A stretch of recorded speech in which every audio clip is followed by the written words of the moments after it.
We're going. Good afternoon. My name is Michael. This is Nathan and Chase, and this is the Cornfed Coverage Podcast where we talk all things college and NFL football. And we're just going to start the show like we start every other show, recapping Nebraska's previous game against the Michigan Wolverines. And we're going to start with Chase and his thoughts on the game first. Yeah, tough game. First loss of the season. I really thought going into the game, there was just something in the air that morning. I thought it was going to be the Huskers' day. We start that first drive, and I don't know about you guys, but I wanted to kick the field goal on that first drive. We decided to go for it on 4th and 2, and I was also not a fan of that play call with the little pitch to the tight end. We end up giving it to them when we could have been up 3-0. They punt. We get a 3-and-out. They punt the ball. We get good field position, and we miss the field goal on our second drive. So we could have been up 6-0, still 0-0. It's just tough when you blow chances like that early in the game. Then Michigan gets the ball, and I think from there their run game started taking over. They averaged 8.5 or something like that yards per carry. It's rough when they can do that to you. You're not going to be able to get very many stops. And on the flip side, we averaged about like 1.8 yards per carry. So some of that is Dylan Raiola's sacks that are like led into that stat. So it's a little misleading, but still you're not productive at all in the run game. Our O-line and D-line were getting killed. But there were some bright spots, I will say. Dylan Raiola, I thought, played really well. Pressure in his face all day. Still able to put up 300 yards. I thought he looked well.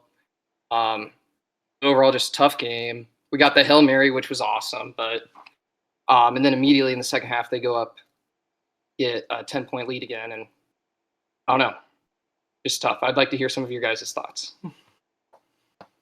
So, kind of a lot of things that you said I agree with, but one thing that I can't get over is Dylan getting hit 7 different times. Like, it felt like from the very first whistle till the end, he was running for his life every drop back. There was constant pressure. Like, Gatula, Latoski, anybody on that line, none of them were wanting to protect Dylan, or they were just getting out physically manned at the point of attack. And I think if we want to be competitive and have a chance to be in the running for the Big Ten title and take down the big boys like Michigan, Ohio State, Penn State, Oregon, like, we have to be able to win the game at the line of scrimmage. And we did not by any way, shape, or form last weekend. Credit to Wink Martindale, the DC for Michigan. He was pulling a lot of blitzes from a lot of different angles, and he called all the right stuff. I will say Dylan looked very poised. He dealt with pressure all day, and he still had he was still completing 73% of his passes. Threw for 3 touchdowns, had his first pick of the year. That it's going to happen. But I think that he played pretty well given the circumstances. But again, we just need to play more physical against an opponent like that. Michael, what about you? A lot of what you guys said, I thought our run defense, it had holes against Cincinnati, and I hope we would tackle those before getting to Michigan. Clearly we didn't, and their running back Justice Haynes was able to run all over our defense for almost 8 yards a carry. And it wasn't even like the gritty 8 yards a carry. It was big play after big play. Anytime they handed him the ball, really, he would just find 10 yards here, 20 yards there, and then next thing we know, they're in our red zone.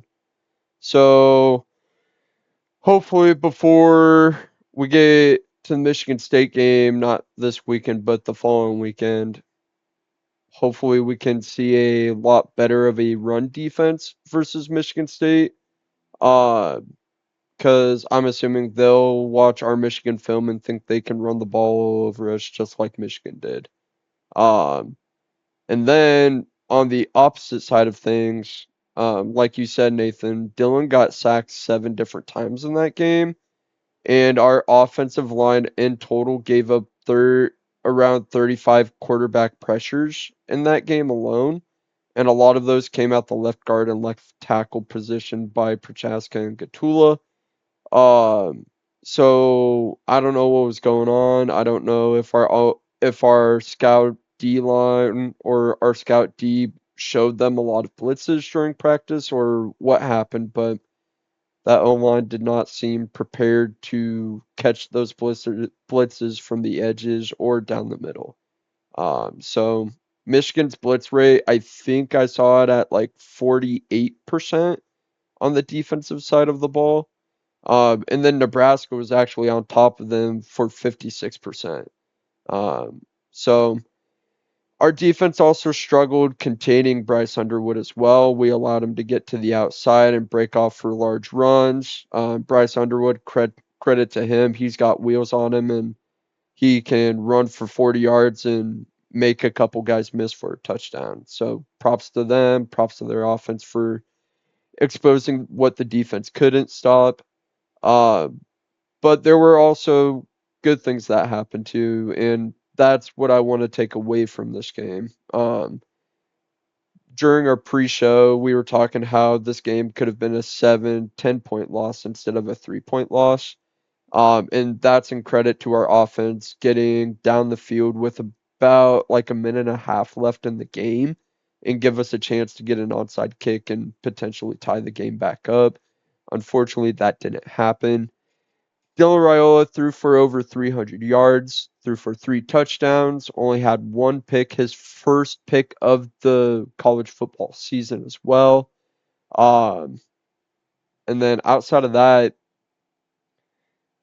I wanted to address this with you guys as well. I don't know if you guys have seen it, but a lot of people are talking about TJ Latif should be starting over Raiola, and I think that's a bunch of nonsense. Let Dale No, Raiola Raiola be the starting quarterback. He is not the issue. And any Nebraska fan that says he is the issue clearly wasn't watching the game / understanding football concepts because even while getting sacked 7 different times and pressured over 35 different times while throwing the ball about 40 times, he still had that 73% completion percentage and he was thrown for 300 yards and 3 touchdowns. So,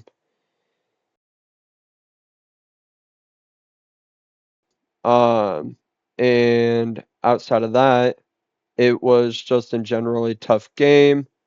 Um, Hopefully the boys can bounce back and come back from the bye week and win against Michigan State. Yes, I realize I did freeze there, and I will take care of that later. Um, but besides that, I'm just hoping the Big Red can capitalize on it and move forward with the process.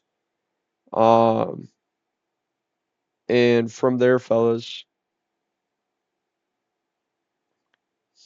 I was just kind of So wondering, so how we all said that we thought Nebraska was going to go 10-2 before the season. Are you guys still confident in that prediction now, or are you kind of wavering a little bit? I still see it as a possibility, but obviously it makes the schedule a little bit tougher if that's what we're shooting for. That Michigan State game, the USC game, the Minnesota game, literally every game on our schedule is going to be a toss up at this point. So, uh, that's bold. I would not say a no, toss up necessarily. I'm saying toss up as in I'm saying we should win the game, but if there's a chance maybe we could lose. Um, but that 10-2 record is a toss up because of us having to go on the road. I mean, we don't know really how we perform on the road yet. We haven't had a true road game. No. So, but I Yeah, I think think 10 and that 2 is Minnesota will be attainable. interesting. I think 10 and 2 is attainable, but I don't know. It's I thought we were gonna have a chance to be, that USC team. I feel like is gonna be a tougher game than what I previously thought, just based off of that Yeah, Michigan game. even Iowa, I'm a little bit more scared of because you know what I was going to try to do? Run the ball. And they're always known for having a good O and D line. So I'm a little scared how our line of scrimmage will hold up against Iowa, but that's far, far from now. Yeah, yeah. There's still a lot of games to address what's needing to be addressed and move forward, but knowing Iowa, they're gonna just play the game they want to play and just wait for Nebraska to make a mistake, just like they always do, and that's just Yep. the Iowa way to play. So, but Yeah, they only I, had 5 first downs last year, I think, against yeah, us. I mean, what do you think, Chase? Do you think that 10-2 record is attainable? I mean, it's going to be hard because, I mean, I don't want to sound like we don't have a chance like against at Penn State, but that almost seems probably like a loss. So there's already 10-2, assuming we win the rest of the games. I'm going to be hopeful. I'm going to say probably 9-3 is what we're looking at now, but I think 10-2 is still in the cards. Because Royola can play like he does, and I'm just going to hope that Rule can figure some stuff out. And we keep Mm-hmm. Royola on the right track. I think we can still win a lot of games this year. Yeah. What about you, Nathan? Do you think that 10-2 record's still attainable? It's definitely still attainable, but kind of similar to what you said, Chase. I think 9-3 is a little bit more ballpark as well. I don't necessarily want to change my prediction quite yet, but we do have some tough tasks later on the schedule. We got Maryland, we've got Minnesota at Minnesota, we've got USC at home, which will be a night game, and USC is looking really good. But then again, we've got Penn State away, and then we end it with Iowa at home, which is always a tough game, given their offensive sputters.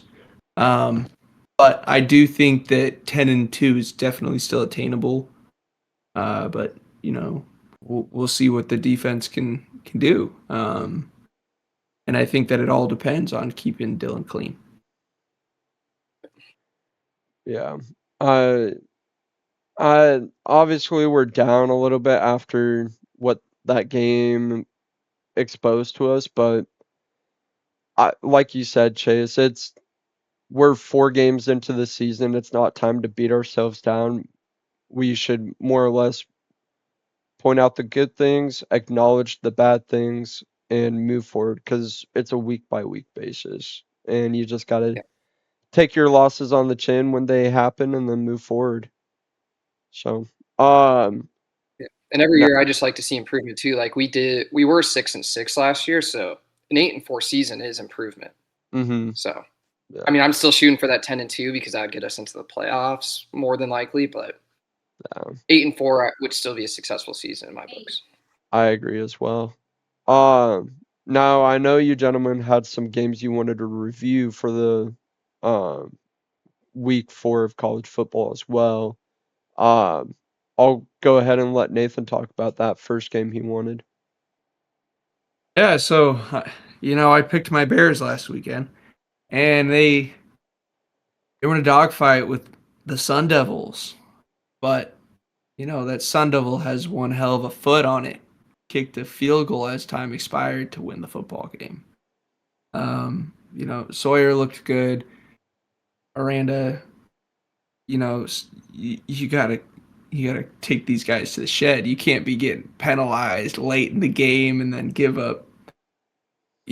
I get that the Sun Devils gained 12 yards after the defensive call late, but you can't lose your composure Wow. in instances like that.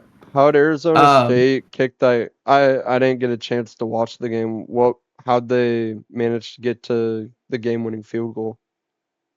so on third down at like I want to say it was Baylor's 48-yard line or something like that. It was 3rd and 2, and there was a defensive penalty on, I forget his name, but Like a DPI? it was, yes, similar. I think it was defensive holding Mm, actually. Um,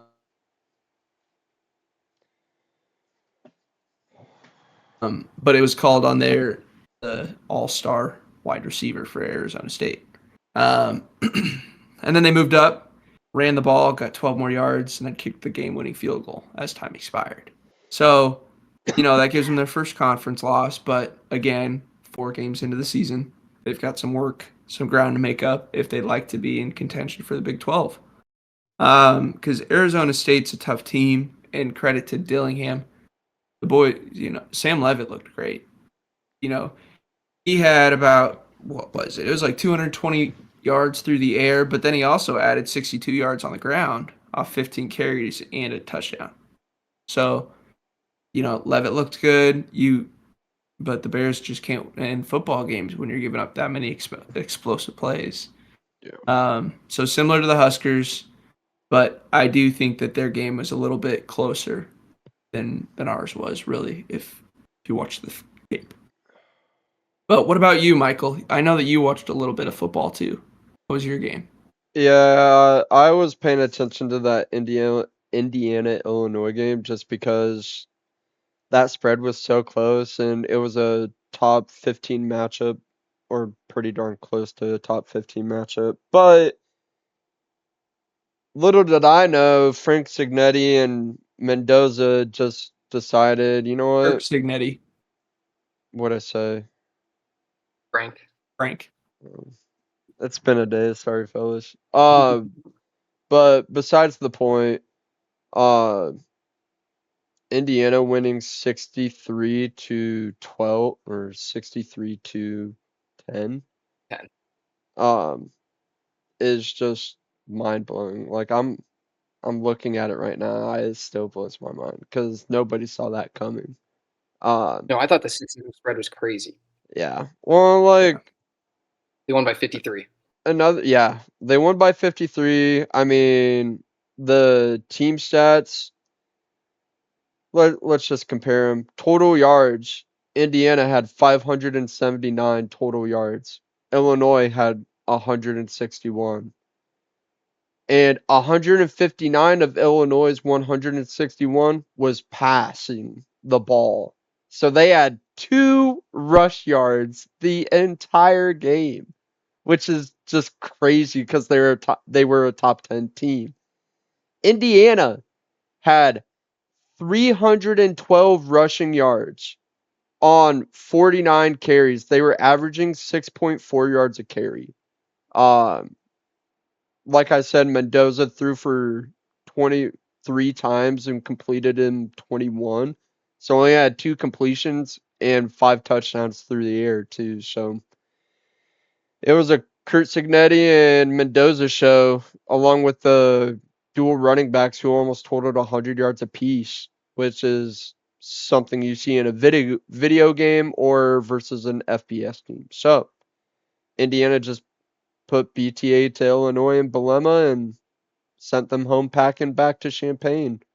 So it was a lot less interesting game than I thought it was going to be, but it's interesting because of the margin of victory that Indiana pulled off. So props to Kirk Signetti and the Indiana offense for putting over 500 yards, and props to the Indiana defense for holding a top 10 team to under 200 total yards. But Chase, what was the game you wanted to discuss from this past week? Yeah. First of all, just crazy that an Indiana quarterback is the Heisman favorite right now. Part of it's because of an Oklahoma quarterback's injury, but besides the point. The game I was going to talk about was Texas Tech Utah. Going into the season, I was high on Utah. Thought they were going to win the Big 12. I did know this Texas Tech team had a very high ceiling. They had a billionaire donor that made a bunch of money through the oil industry. Decided that he was going to open up his checkbook, and he bought Texas Tech a team this year, and they are very good. Their defensive line was just wrecking havoc on Utah's offensive line. Utah's O-line has a couple guys that are going to be playing in the NFL here soon. So they weren't just nobodies. Texas Tech, I think they're loaded. They beat a Utah team that I don't think is terrible, but they look terrible against Texas Tech. And I don't know. In this new landscape of college football, I think a team like Texas Tech some rich donors, they might be a new and upcoming team that's going to be making a lot of noise the next couple of years. It was a fun I game to going agree with watch, you on though. that. Yeah, it was closer than like the final score really indicated. I mean, Texas Tech was in total control of the game, but it was like 10-3 in the fourth quarter, and the final score is 34-10 or something. But I think Texas Tech's going to win the Big 12. I'll call my shot now. Switching it's it pretty up. easy after watching Are you them kill switching it teams, up? but Are you switching up yeah, your? I guess I'm just taking the team that beat the team I thought was going to win, but My Arizona State Big 12 bet is still riding. yep. I like the pick. The Texans do have, or the Red Raiders do have a very good team nowadays. And anything can happen when you got a blank check. Yeah, that oil but money is crazy. I'm pretty sure solid he's been at performance, press but- conferences. They just have him all around the team, this rich donor. But I guess if he's going to be writing checks, he might actually be a member of their football team, like their athletic department or something. I think he was a former player in the 80s. I'm not mistaken. That's fair. That would make sense. But that was still a pretty good game to watch up until they started just boat racing them late in the fourth. Yeah. But I think Utah tried going for it on fourth down, so Texas Tech got some short fields and they just ran up the score then. Yeah, I would too, especially on a conference opponent. no, you Give them the you have Signetti special. you have to capitalize where you can, get those stats where you can too. And then just another game, quick off the top. I didn't get to see much of this game, but Clemson lost by 14, I think, to Syracuse or something like that. And man, they are 1-3 now after being like a top 10 team to start the season. Cade I don't know, Klubnik was a Dabo may Heisman be front out of runner. here. Yeah, I put a lot of praise on Klubnik too. So yeah, it's just crazy. Still like, it's still early. Still early. It's 4 games in. Yeah, but 1-3 as Clemson is crazy. It's kind of like Florida State last year, all because of that Noel guy on Twitter. Yeah, the Yeah, but I don't think Whatever. Clemson had a Twitter troll that said if Clemson loses this game, I'm gonna eat a bag of shit, and proceeded to not eat a bag of shit. They just have Dabo who won't. He doesn't believe in the transfer. He doesn't. Yeah, it's that. It's and didn't Gundy just get fired too? Yep. There's been 3 head coaches fired so far this year. Yeah. Do you think Dabo's next? No. I'm gonna go. What's the Florida's head coach name? Napier. Billy Napier. I think he'll be the next one. They just have they play like. They might be on bye right now, but I know they got Texas A&M, and like Georgia or something on their horizon. Really tough schedule. Mm-hmm. That is really tough. That's a little scary. Yeah. Yeah, at least Clemson has the ACC instead of the SEC. Yeah. But that's not saying much when you got to play Miami too. But yeah, but there's 2 different. Like Florida State hit the transfer portal, they're looking better. Clemson didn't. They're kind of on the decline. So Dabo, but actually, he needs to get with the times. He needs to be able to go into the transfer portal and acknowledge that, hey, my team needs some pieces, and I'm going to use this to benefit the team, because literally everyone in college football is doing it. I think Gundy was one of the last people that was like not really in favor of using it. Right? If I'm not mistaken. Yeah, I think besides he was Gundy and Dabo, old school coaches that kind of still were like not adjusting necessarily to the new times as much. Mm-hmm. And then you got Bill Belichick in North Carolina using and abusing that transfer portal for losing to TCU by almost 40 points. Also making out with his girlfriend during the game. Yeah, don't get me started on my coaching goat. But with that, we had a couple NFL games we also were talking about last week as well. So, Chase, what games were you picking last week? What happened? Start with the one I got right, which was my Chargers. They took down the Broncos in a very hard-fought game. The Broncos front seven, they are tough. Justin Herbert, I think I saw on Twitter, was pressured 54% of the snaps. He got sacked 5 or 6 times, most this year by far. By far the most pressure I've seen him under this year. Like the Raiders game, he had all the time in the world, but against this Broncos team, he was on his ass. But then comes the second half. We see top 5 quarterback Justin Herbert and why he is a top 5 quarterback. He was clutch, made every throw. The throw when we're down 20-13 with like 2.5 minutes left, he's rolling to his left. The guy is on him. He somehow gets the ball like around the guy's arm while running to the left. So he kind of has to adjust his body so he can throw to the right. It's Keenan Allen before he even made his turn. He's not even open yet. It was beautiful. And then we get our defense gets a 3-and-out right away so that Justin Herbert, after leading a game-tying touchdown drive, can get a game-winning field goal drive. We pull ahead, get the win, and we're 3-0 in the AFC West, while every other team in the AFC West is 1-2. Not only are we 3-0, we beat every other team in the AFC West, so we're 3-0 in the division. And we kind of got a stranglehold on the division right now.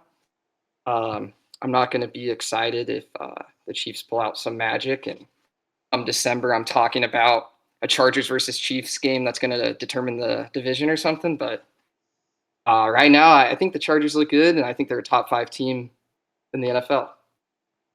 Better knock on wood, buddy.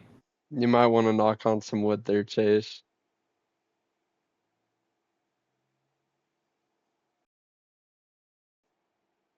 The Orishie Rice right now, so they're not at 100%. They're going to have some more offensive firepower here soon. I agree. The other game I took the Texans over the Jaguars. They were not able to get it done. They had their chances, but I think I'm going to be done with it, betting on the Texans from now on because their offense is so bad. They can't run the ball at all. DJ Stroud just kind of looks confused out there, even when they had a chance and they're down 17-10. Trevor Lawrence throws an interception. So they're giving the Texans a chance. They're on the Jaguars side of the field. Hit a big play to Nico Collins, and he fumbles the ball, and then it's basically game. But they lost that game because they couldn't do anything on offense all day. Same thing that happened to them against the Buccaneers the week before. I don't know what it is with their offense right now, but it's not gelling. And ever since CJ Stroud tried to like big brother Caleb Williams in that meme that's going around, he has not looked the best. So another 1-1 week of me giving you guys out picks. How'd you guys end up?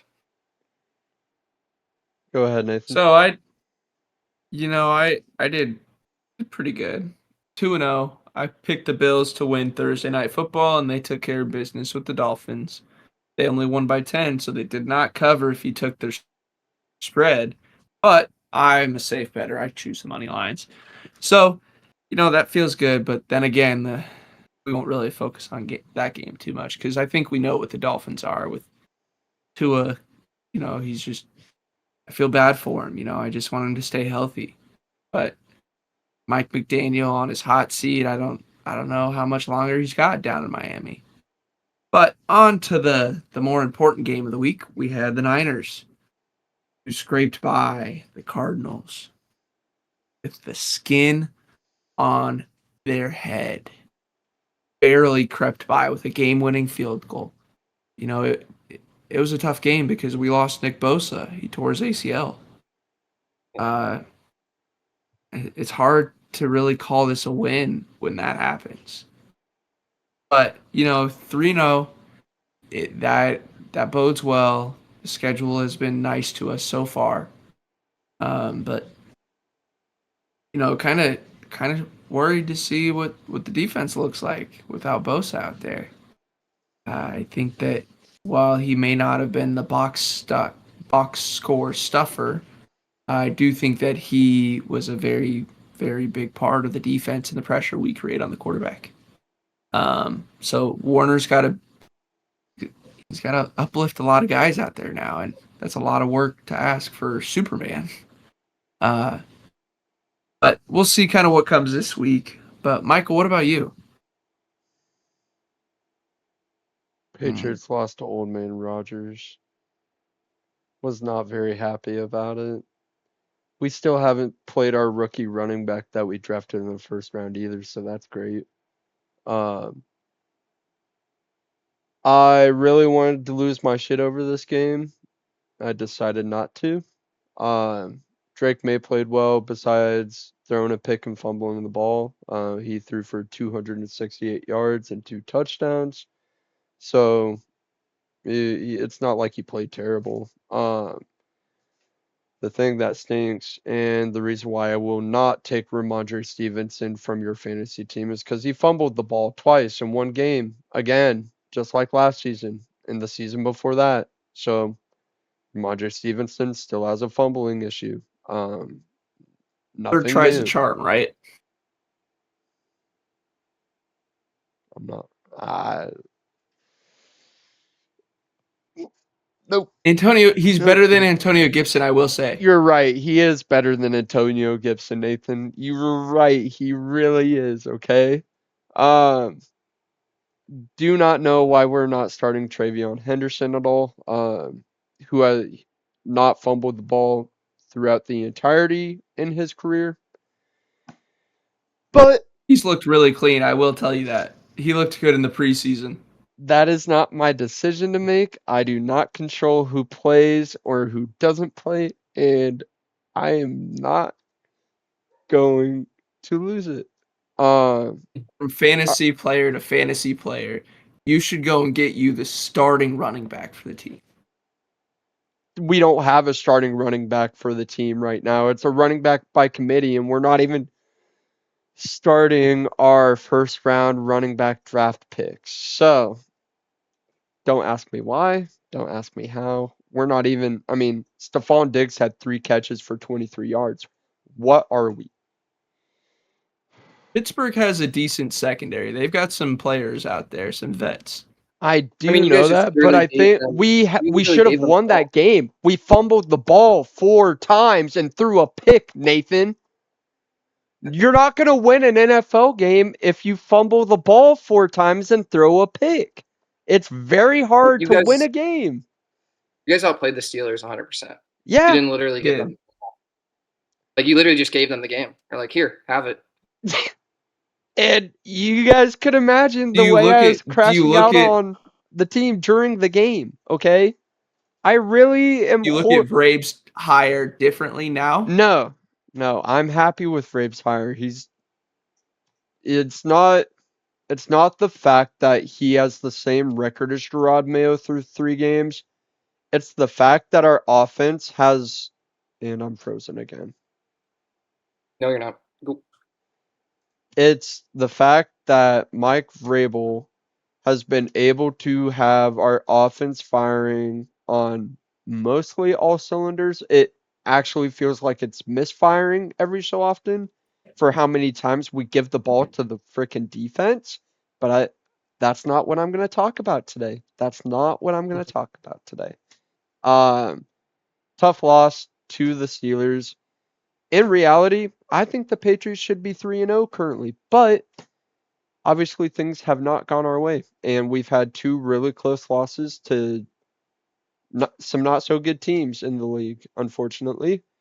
But we move on to the next week and take this loss on the chin, just like Nebraska has to, and we get to go and play the 1-2 Panthers next week. So we'll see how that game goes, but we're not going to talk about that yet. What are some games you guys would like to discuss for college football week 5? So I only picked 2 games. It's a great slate this weekend, I will say. But I think that the LSU and Ole Miss game is going to be very telling for the SEC conference come December. LSU is ranked 4th. Ole Miss is 13. top 15 matchup there. But I really think that this is the game that Garrett Nussmeier gets to come out of the gates swinging. If he wants that Heisman Trophy, if he wants to keep the Burrow comp, he hasn't been living up to it this year. But I think that Lane Kiffin's a good head coach. I think Ole Miss is a solid team. Their quarterback, he was a transfer. He's only started the last 2 games due to injury for their starter, and I can't think of it where this isn't going to be a shootout. LSU's defense has looked a little bit better, but I think Ole Miss is going to be there for fireworks. So I'm predicting that LSU wins that game 34-28. But the other game is a Big Ten matchup. We got the 3 seed. We got the 6 ranked Ducks versus the Nittany Lions. I think that is going to be an excellent ball game. A lot of star power, good quarterbacks on both sides, great head coaches. I personally am not siding with Franklin to win this one. I think that Dan Lanning are going to go out there and they're going to rack themselves up a win. During the regular season, I think that they just have a great team. They did it last year. They're going to do it again this year. I think that their quarterback is going to be in the Heisman contention come award season. So for that game, Penn State might be favored by 3.5, but I think that that's a trap. So I'm predicting the Ducks to win 28-21 in Penn State. What about you guys? What do you think about that game? Yeah, I don't know. It's hard. I feel like I don't have a really big lean either way in the Oregon-Penn State game. I'm very curious to see how Dante Moore is going to look on the road here in his first big-time matchup. I haven't really seen him play too many good opponents yet, but I think I don't know about Penn State winning by 3.5. I think I'll lean Penn State at home if I had to choose a winner right now, but I think it's going to be a 50-50 game. I'll just go with the home team. What about you, Michael? I had Penn State winning 24-21, so they're not covering, but I still think Drew Aller, it's his senior season. He has to help his head coach win these big games, especially at home, because James Franklin is already getting the runaround from Penn State fans saying he can't win the big games. Just like those coaches we talked about pre-show, it is happening in real time with James Franklin. And, I personally like him as a coach. I think he can fire people up and get guys ready to play for him. But, I'm hoping that their defense can stop Dante Moore and Dan Lanning's pass attack.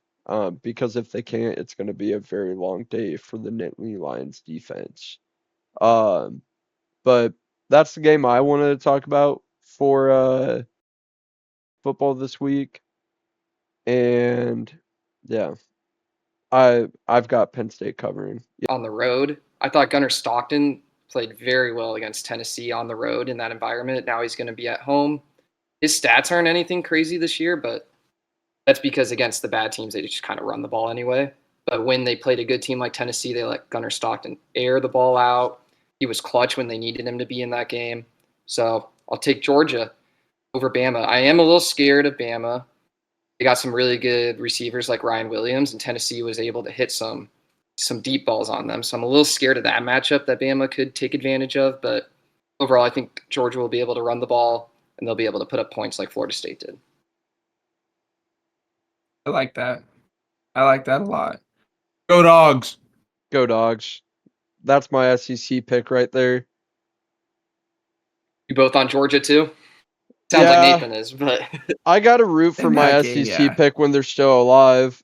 After the way they played Tennessee, I still got to root for my SEC pick because right now my picks are still kind of alive, but like the one I'm kind of scared about is Arizona State.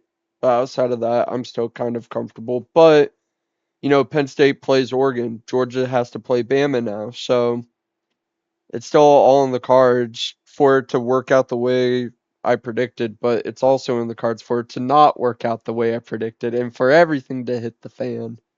Because we're only 4 weeks in, so but I will agree with you on that, Chase. Gunnar Stockton will be able to play in Athens and finally be able to play at home against a big name team like Alabama. Mhm. I'm a little worried for Kalen DeBoer if he loses that game. I don't know how the Bama fans are going to be treating him back home if they take that bus back to good old Tuscaloosa. I think Bama's gonna fight in this game. Like, I think I'm a little that it's nervous. going to be close for sure, and it's going to be a fight because I think it's going to be a lot like the Georgia Tennessee game. I really do. I don't know if it's going to come down to a last second field goal and then it get missed and then go over to overtime and it all fall the way that it falled in the Georgia Tennessee game. But I do foresee it being close just because it's Georgia Bama. I mean, Yeah. I I think Kirby certainly Smart's better than Kalen DeBoer. agreed. I agree with you on that. I don't So I just think there's no way that Georgia loses that ball game at home. no. I mean, Kalen I DeBoer don't could think prove the Kirby doubt. Smart could stand for it. What's the line Smart on doesn't that lose game? 2.5 last I saw. Yep. I think I looked earlier on ESPN and it was at ESPN Bet had it at 3.5. So a little different. Nice. Dang, so the Penn State Oregon and the Georgia Bama game are practically the same lines. Mhm. That's crazy. Pretty good toss-up games. Yeah. And usually the home team is favored if it's a 50-50 matchup. Yeah. Did Nebraska wind up being favored before the betting line closed, or did it move back No, up? No. it went back to Michigan minus 1.5. Gotcha. I just thought I'd ask that because I know we were talking about it earlier when the game was going on. But yeah, I mean, I don't even know the name of Bama's quarterback right now. I can't. It's Samson, something Simpson. It's like something like that. I could be. I think Huh. it's Simpson actually. I just haven't watched a Bama football game. I watched the Tennessee But just Georgia kind of game. a random question that popped in my head out of nowhere before we do our NFL prediction. Do you think Indiana is good enough to hang with like Ohio, like beat Ohio State, Penn State, Oregon? Do you think they're in that tier of the Big Ten teams, or do you think they're tier 2 with like Michigan? That's a really good question, actually, because I was actually gonna pull up their schedule really quick. I know they See, play Oregon. oh, not men's basketball. I'm looking for there we are. So let's see. What I So they just got asked Michael Nathan is, do you think Indiana's good enough to beat an Ohio State, Penn State team in the Big Ten? Or do you think they're still a tier below? I think I they have a better shot at a Penn State team than an Ohio State team. that's a good weigh in I would on like it. to see Indiana against Michigan. I know they play Oregon soon, but Yep. I would like to So see them. Michigan would be good at a neutral field because I think at you home guys Indiana can't would be see it. favored. So yeah, Indiana's got Iowa Saturday, and then they play Oregon October 11th. So they have a bye week after their Iowa game, and then they play Michigan State, UCLA, and end the season. Or ooh, they get to play Penn State this year too. So we get Oregon and Penn State. So that'll be super interesting. Uh, but to more or less, yes, I know I froze. I'll take care of it again. Um, But I do think Indiana uh, could hang with Ohio State. I don't think they could beat Ohio State though. I think they're better than last year for sure. Yeah, I agree. I don't know if they'll make the playoffs again, but I think because their schedule's a little harder this year, but I think they're better than last year. Yeah, mhm. yeah. But on that And note, go we ahead. got some NFL games, boys. Sorry, I'm really itching to talk about it. The Niners, ladies and gentlemen, might have their starting quarterback back on the field. Mr. Brock Purdy is returning to practice. So I think that there's a really good shot that we beat the Jags this week. We're favored by 3.5. But I just think that even with the injuries on the defense and on the offense, Ayuk's still out. Ricky didn't practice today. Kittle's on the IR. CMC's taking the weight of 100 different men. He's carrying the team right now. So it's going to be a close game, I think, but I do think the Niners walk away with it, regardless of who the starting quarterback is. I do think that there's a very good shot Purdy plays, but even if Mac Jones gets a revenge game against the Jags, I think that he tears it up. But with that, the other game that I picked is somebody's favorite team. They play one of the worst teams in the league with a new starting quarterback. It is the Los Angeles Chargers taking on the Giants. They're favored by 6.5. And I'm bolting up for this. I think the Chargers kind of dog walked the Giants. No offense to, Coach Dable or anything like that, but Jackson Dart's first Harbaugh. Game. Yeah, you got Harbaugh scheming it up against a rookie quarterback in his first start. You got Khalil Mack to go over and tackle a rookie quarterback as well. It's not a good look. Khalil Mack's injured right now. He'll be back in a couple more weeks. I just think that the Chargers are still a much better team than the Giants. I'm predicting that they cover that line actually, and I stick to money lines. So Chargers by 6.5 for that one. Those are my picks. But love it. Yeah. For mine, I'm gonna go Rams over Colts. It's Rams -3 right now, and I think this is where Danny Dimes and the Colts come back to earth and regress back to the mean. It's a lot to ask Daniel Jones to play 4 good games in a row. He's played 3 already. Is he going to play a 4th? I don't know. The Rams should have beat the Eagles. I think the Rams are really good. They'll be at home. I think they'll beat the Colts by a touchdown. Then for my other game, I'm going to take the Seattle Seahawks here tomorrow night on Thursday night against the Cardinals. I think they will get it done. I was trying to think. James Conner I was like, Cardinals had an injury. James Conner injured. It's all going to be on Kyler Murray to make that offense go. Marvin Harrison Jr. doesn't look the best. I think Rip's looking for the duck in the background. But yeah, so give me the Seahawks over the Cardinals tomorrow night. What about you, Michael? So obviously I gotta choose a Patriots game, as I've chosen a Patriots game every week. We play the Panthers this week.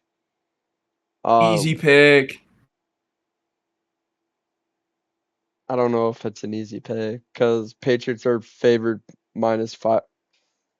Never mind. It just switched. It opened at -4.5. It is now -5.5 for Patriots. Easy money. I don't think we cover that. I think it's going to be a 3-point game. I think the Patriots win like 24-21. Did you see the Panthers shut out the Falcons, Nathan? And they have Bijan Robinson, brother. Who do we have? There is the Falcons outgained the Panthers. I'm pretty sure it was like the weirdest game ever. If you looked at the box score, people were saying that you would guess the Falcons won, but they lost 30-0. They just had tons of turnovers. And what did the Patriots just get done having? 5 turnovers, 4 fumbles. But if they can learn from their mistakes, they can start their rookie running back in 1 week, eliminate turnovers. You're asking the Patriots to stop turning the ball over in 1 week after they got done turning it over 5 times in one game to the Steelers of all teams? It's a plug and play. No, it's not a plug and play. It's called taking Ramondre Stevenson and Antonio Gibson out and putting Travion Henderson in the game and let him run. So plug. Hold the confidence for you, Michael. I lean Patriots -5.5. Patriots win by I 10. do too. Yep, you can have my confidence there. I don't think we cover. I think we win by 3, and the Patriots need to show me we can win a game without turning the ball over for once before they You think need to win this game though. You can't fall to 1-3. You gotta go 2-2. you're Start stacking telling some me wins. I projected the Patriots to be a wild card team. If we lose this game, I don't think it's gonna happen. Yep, gotta win this one. Chargers started 2-2 last year. We made the playoffs. If you guys start 2-2, you're still right in it. Yeah. And I mean, hopefully our defense can come away from what happened with the Steelers and just be like, hey, offense, stop turning the ball over. And then maybe we'll win a game.